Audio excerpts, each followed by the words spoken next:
कला जले बानी असरा लगौले गुरु बाकी ना कला जले बानी असरा लगौले गुरु बाकी ना गंगा ही जलावा पर लिखल नाम शिवा गुरु बाकी ना गंगा ही जलावा पर लिखल नाम शिवा गुरु बाकी ना कल जोले बानी असरा लगौले गुरु बाकी ना कल जोले बानी असरा लगौले गुरु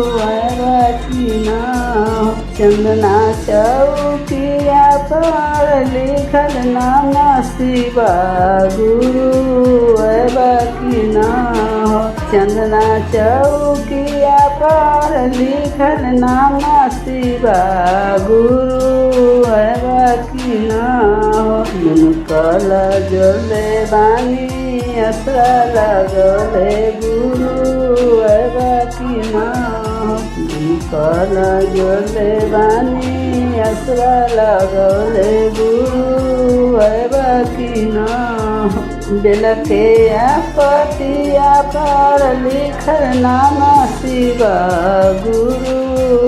बाकी ना फूल बेला पतिया पर लिखल नाम शिवा गुरु बाकी ना कल जोले बानी असरा लगौले गुरु बाकी ना भंगिया धतुरिया पर लिखल नाम शिवा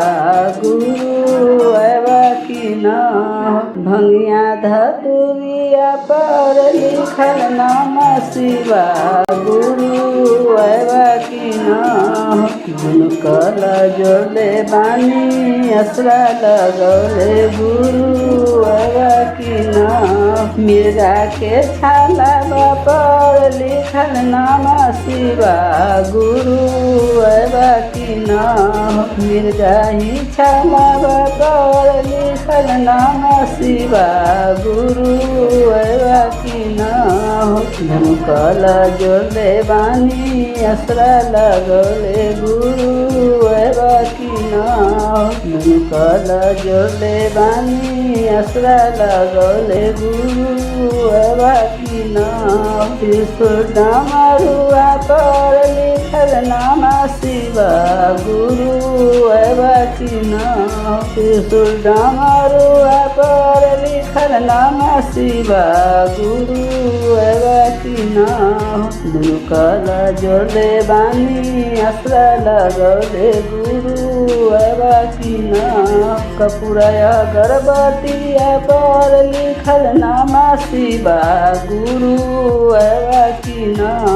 कपूरा अगरबत्तिया पर लिखल नाम शिवा गुरु बाकी ना कल जोले बानी असरा लगौले गुरु बाकी ना कल जोले बानी असरा लगौले गुरु बाकी ना।